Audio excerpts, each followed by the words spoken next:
How's it going, everybody? Thank you once again for tuning in and joining me in another video.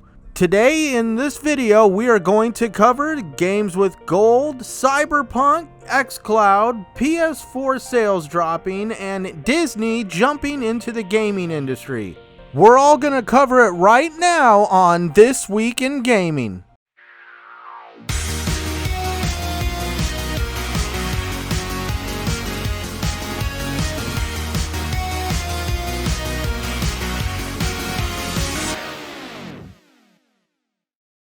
What's going on, everybody? It's me, your host, Centurion1307 with legionofgamer.com. I would like to thank you once again for tuning in to yet another episode of This Week in Gaming, so let's get these topics rolling.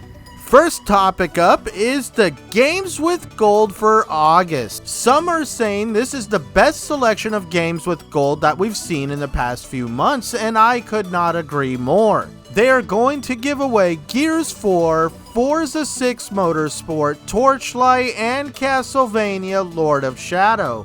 And it's all going to kick off August 1st with Gears 4 and Torchlight being the first two to come up in games with gold. If for some reason you have been living under a rock or been holding out on the Gears franchise, now is the time to jump in with downloading Gears 4. And for those who have been interested in a Forza game but not sure, you will be able to pick up Forza Motorsport 6 on August 16th. But do not confuse this with Forza Horizon. The Motorsport series is more of a sim than it is an arcade racer. If you enjoyed Diablo, you will love the game Torchlight, as it is just like Diablo in being a look-down RPG dungeon-based game. I missed Castlevania Lord of Shadow at the end of the generation, so for me this is a game that I'm going to pick up and finally give it a try. Our first big story of the video is the reveal of the beta for Xcloud. Yes, it's been spoke about, you've heard it, everybody's been talking about it, and now it's officially going to come into beta in October. Just in case you don't know, Xcloud is where they have taken Xbox parts and integrated them into the Microsoft Azure server racks, turning the Azure server racks into a giant mega Xbox that will make it possible for you to game anywhere you want, when you want. This is going to bring Xbox games to devices like your cell phone, tablet, and other devices that the app can be downloaded on. Phil Spencer has been testing this system all while he's been traveling around the globe, and just recently let his own employees start testing it for themselves. Now it's time for them to roll it out to the market for us gamers to give it a test ourselves, so that way they can have a full rollout next year. Now it's time to talk about the most anticipated game this generation, Cyberpunk 2077. CD Projekt Red came out recently and wanted to let everybody know that there will be no pre-order DLC for this game. They want all the fans to be able to have the same experience as somebody who's bought the $200 collector's edition. This information comes via IGN through an individual called Twisted Voxel, when he tweeted out to the Cyberpunk development team asking what they can anticipate for pre-order bonuses. The Cyberpunk development team Twitter account responded with this: "No, we don't do that. Every person that buys the game gets exactly the same in-game content, no matter if they buy in pre-orders or on the release date or 2 years later. There will be several different editions of the game that come with different collectibles, but content and gameplay will never be locked behind a paywall." If Cyberpunk 2077 releases and goes off without a hitch, it will set a new standard for being able to cater to the fans. Now, another big story / rumor that has been circulating in the gaming world is that a Disney investor thinks that Disney should go and acquire Activision Blizzard. This created all sorts of rumors and banter that was circulating all forms of gaming media and social media. But I think Forbes came out with an even better article breaking down that they should not buy Activision Blizzard, but instead invest in a different company.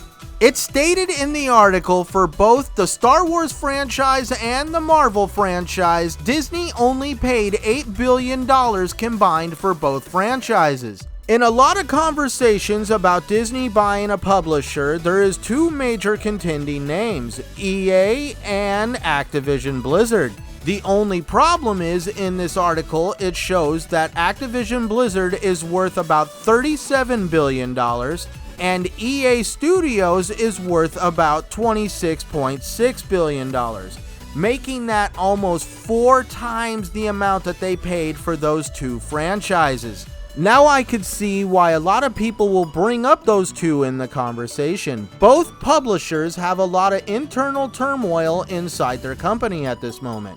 EA especially with the fact that they have the Star Wars franchise, so Disney would probably be looking at to reacquire it.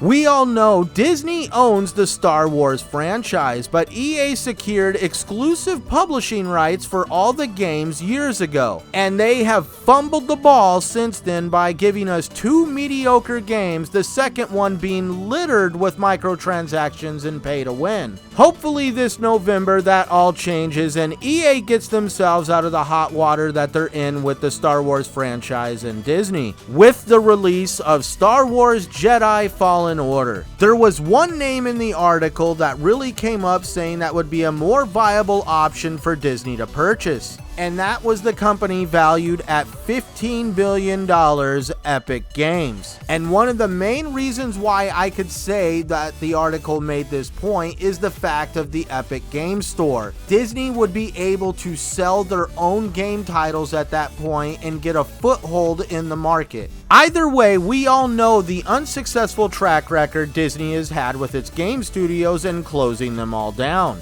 But with all the success of the Star Wars and Marvel franchises, maybe Disney is ready to get back into it and pull out the big guns. The fact that investors are already talking about it means that this is one situation we should keep a close eye on going forward into the future.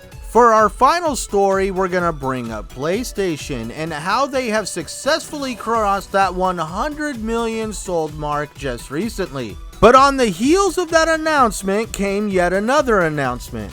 Since the reveal of the PlayStation 5, PS4 sales are starting to fall below PlayStation's expectations. It appears that both consoles at the end of this generation are starting to reach what is known as market saturation. They have sold as many consoles to as many people as they possibly can, and it appears now that people are going to hold off on any major console purchases until next generation. Sony is forecasting that instead of selling 16 million units by March of next year, that they are only going to sell 15 million units. Yes, that doesn't sound like much, but when you're already having to cut your projections because growth is starting to slow down, that means you are starting to see the end of the life cycle of your technology. Sony is also projecting a downturn in software sales also. Due to the lowering revenue in third-party games and free-to-play games, Sony is expecting to bring in more revenue using their network services. So at this point, Sony states that they are going to concentrate and keep their eyes on the future for the PlayStation 5. Well, that does it for this episode of This Week in Gaming. Tell me what you think down below. Did any of these stories appeal to you? Do you agree with anything? Do you disagree? I really want to engage with you down in the comments. If you really enjoy my content, please send me a like and a subscribe down below as I add content regularly. You can also find a majority of my content on legionofgamer.com. There you will also find a link in the menu to the preferred content creators page. I created this page to highlight other members of the gaming community that deserve some recognition for the work that they put in. All the individuals on this page are a mixture of game streamers, content creators, and podcasters. So please go check it out, give them a listen and a subscribe. You won't be disappointed. Now here we are once again at the end of another video. I thank you once again for tuning in to This Week in Gaming and checking out the news and rumors that are floating around in the gaming world. So once again, my friends, till we meet again, game hard out there.